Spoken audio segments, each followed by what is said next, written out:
right, welcome to Colored Conversation. Just a little bit delayed, but definitely not denied. We have a special, very special guest at the table today.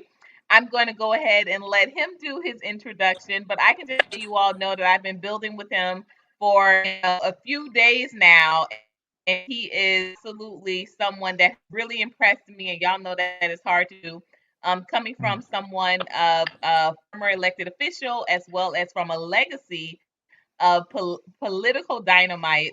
Um, what he's talking about, what his platform is, with writing, which of course had to have. So, without any, I'll let you introduce yourself, Candidate Mcclam. One moment. Go ahead. Hey, how you doing, everybody? My name is Larry Mcclam, running for Clarkston City Council, and it's most definitely been a journey for the last 2 months, but definitely looking forward to bringing some change to the city of Clarkston because there is a lot going on, and the people are excited. I'm excited, and I'm ready to get to work.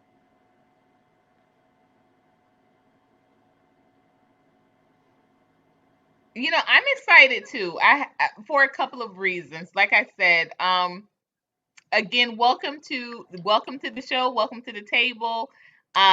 We are streaming live on multiple platforms, but exclusively we want to say hello to our Glow Nation on YouTube as well as our only community, broadcasting live from our host site, Urban Country Film. So all family, all here, thank you all so much for attending and being a part of this color conversation. Really excited Yes, to see you thank in you the for having mix. me. For one, For having me. quite honestly, to see someone that is from Florida, that was like a real, boom for me, a little beam for me to see that you are from Florida as well. Right, For right, two, to see a brother that is a black blue, a black member of the Blue Brotherhood of law enforcement. right.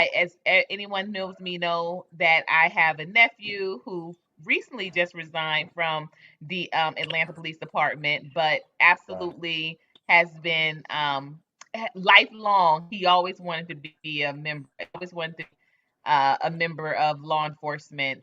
So Right, right, right. always going to hold a bit of a different, interest for me when we talk about law enforcement and community because there's not that opposition. And then, of course, last but not least, because of the fact that I also, as being a former elected official, but I also sat on the civilian investigative panel, which was the oversight board for law enforcement in Miami.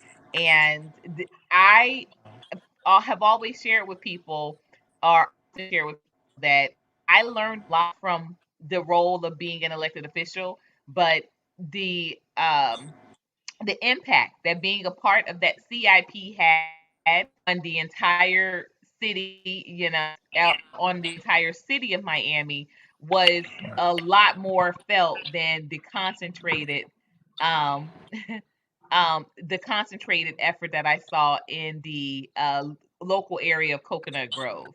So I'm Right, excited about this conversation. So I'm going to ask you, just because we got to use your imagination here. right, But right, right, right.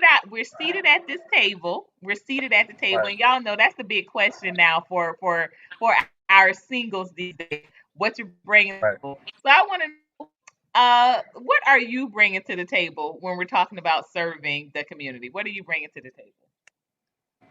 Well, I would say for me, it's unique, in a sense because with me being a police sergeant and being in law enforcement, I think that part of what I bring to the table is not only a community activist slash representative type of approach, but also a law approach. I was just talking to someone prior to you, just about one of the things I want to do is a workshop.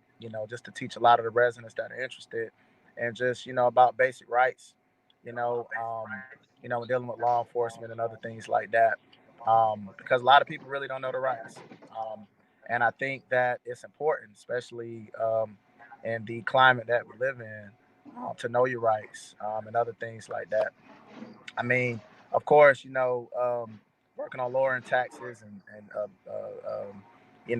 business licenses and trying to get more of the businesses put in with a lot of people that's trying to get the businesses, and other things are good too. But I think that with me, I bring to the table that overall approach. I can be I could be a chameleon to my environment. So, I could, switch it up and be talking about trying to lower taxes, to talking about revamping the police department, back on to, you know, this person that might be interested in opening a business. So I think that just having that one size fits all type of approach in one person, I think is very unique in this race.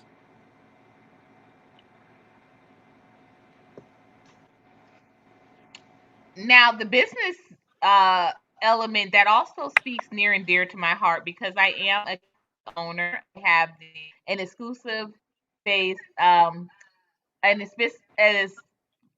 exclusively plant-based cafe, or it's a what I call a pop-up kitchen.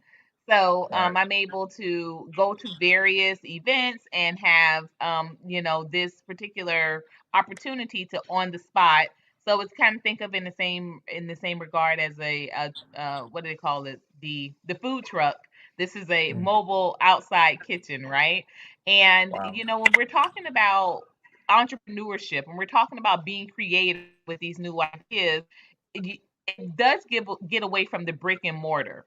And the reason why I was always interested in avoiding the brick and mortars, because like what you mentioned, if you business taxes will eat you up on top of whatever you're paying to rent right, this particular space.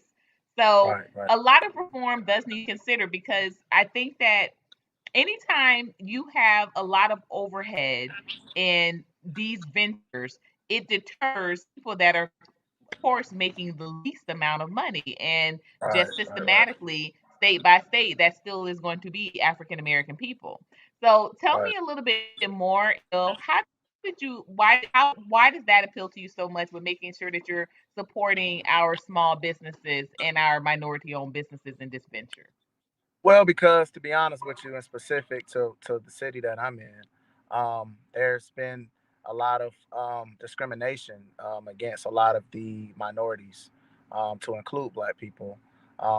And of course, I haven't been in there. I plan to address that when I get in. But apparently, the minority Black business owners have been getting pushed to the rear, and their licenses have either been being extended for a period of time, or they just never hear anything back. And I think that's unacceptable, just because the city ain't that busy. It has to be a little bit more to the story. So that's near and dear to me because we have a lot of businesses that are um, um, um, nobody's occupying the businesses. So I remember a couple years ago, there was quite a few people that own businesses and other things. But if that is true of what the city is practicing, then I don't blame a lot of the business owners for leaving. However, I think that it's important for a city council representative to look into it and see why. Because if we have a lot of discrimination um, with that, then that's a cleanup that needs to be taken care of as soon as possible. Agreed, agreed. Why city council? What type of influence does the city council have in Clarkston? Well, the city council is very important. The city council runs the city manager, who runs the overall operations of the city. So, in essence, when there's an issue, the city council will go to the city manager and have them address it. One of the things I want to change is, I want us to have a little bit more of a checks and balances, where we make sure that the things that we ask are being taken care of. Usually, a lot of the times you just tell the person about it and there's no follow up, and that usually runs into a lot of the issues, because a lot of people still go unserviced because either the way things have been running, when you give orders to the city manager, they kind of have the option to either listen to what you said or kind of just, do it their own way. And the city council doesn't check to make sure that things were done a specific way.